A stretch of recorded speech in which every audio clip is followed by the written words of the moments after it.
wabarakatuh. Saya Pramudia Teguh Pramudi dari kelas 2C akan menjelaskan tentang distribusi tegangan elastis tunggal, distribusi tegangan elastis plastik tunggal, distribusi stempel plastik elastik, dan elastik non-tunggal.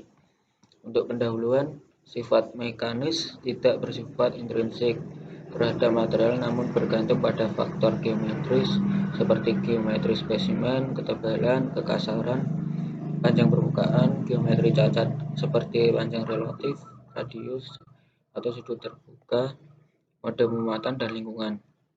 Sifat material yang tersedia dari bank data, oleh karena itu dianggap sebagai bahan referensi, sebagai hasil dari uji standar. Untuk menggunakan properti, struktur dan komponen yang berbeda dalam hal geometri dan mode pemuatan, koreksi harus dilakukan dengan disebut kemampuan transfer. Properti yang akan digunakan dalam struktur Weierstrass disimpulkan dari referensi properti dan fungsi dapat dipindahkan di mana P adalah parameter keterlambatan. Untuk pematahan muncul yang berasal dari cacat di mana mekanika fraktur dapat diaplikasikan.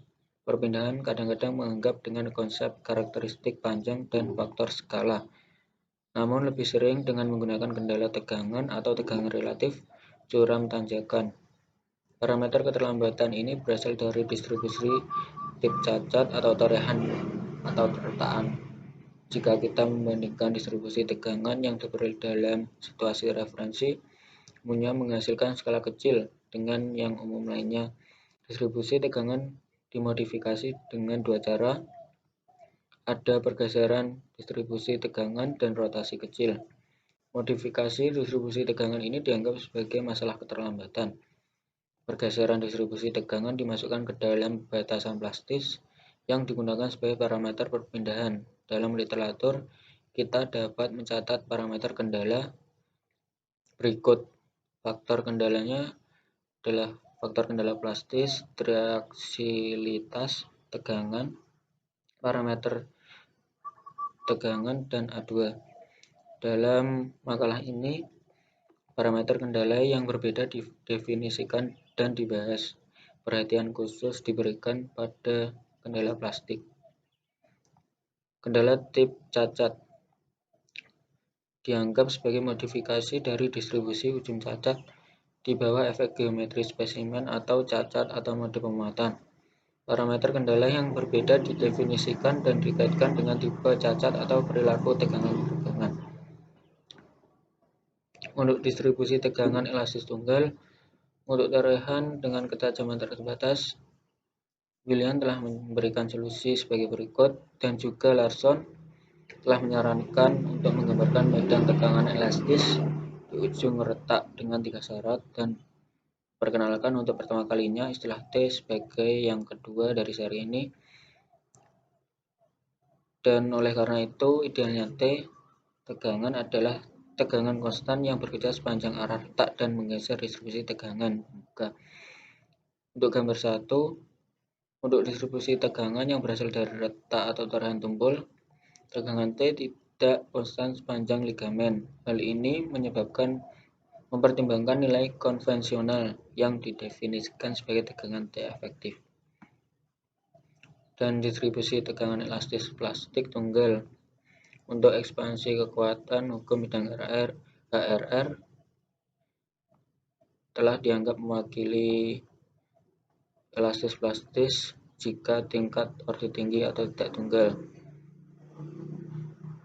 Dengan S1 sama dengan min1 dibagi N plus 1, di mana N adalah eksponen pengerasan sesuai dengan persamaan konstitutif Rambach-Osgood. S2 adalah eksponen dari istilah tunggal atau non-singular. Kedua, J adalah integral jalur dan 1 adalah panjang referensi.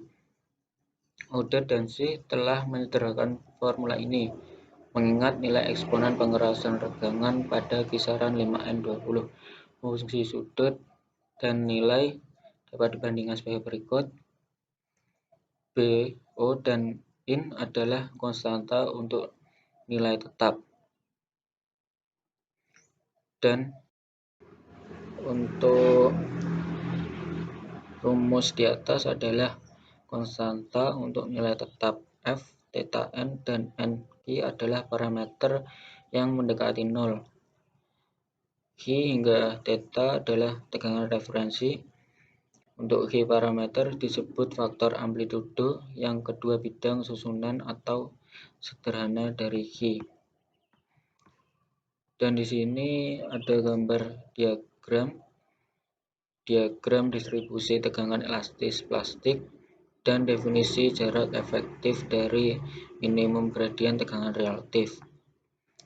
Untuk yang terakhir, distribusi stempel plastik, elastik, dan elastik non-tunggal. Tekanan pembuka di ujung torehan menunjukkan distribusi yang lebih kompleks. Tegangan meningkat sampai mencapai maksimal yang terjadi di balik ujung tarik pada jarak X max, jarak X EF atau jarak efektif.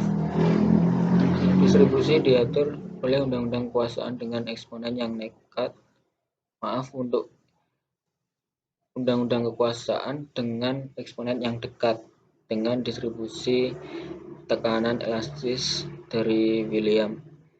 Pada gambar 2 tadi, zona 3 mewakili zona ini dengan tepat, di mana distribusi tegangan menunjukkan perilaku linear dalam diagram bilogaritmik dan diperintah oleh faktor intensitas tegangan torehan. Di zona 4, distribusi tegangan menurun sampai mencapai tingkat tegangan kotor, jarak yang efektif X EF sesuai dengan minimum gradien tegangan relatif. Untuk parameter kendala yang berbeda, menilai pengaruh geometri dan pemuatan pada ketangguhan perpatahan. Dua parameter yang berbeda diterapkan pada K sampai T tegangan dan J konsep berdasarkan deskripsi ketat tentang bidang asimptotik dan juga fenomenologis J sampai Q dan J sampai P. Konsep menggunakan parameter Q dan triaxiality tegangan B sebagai parameter fraktur sekunder. Untuk penjelasan dari saya, mohon maaf untuk kurang lebihnya. Saya mengucapkan terima kasih. Wassalamualaikum warahmatullahi wabarakatuh.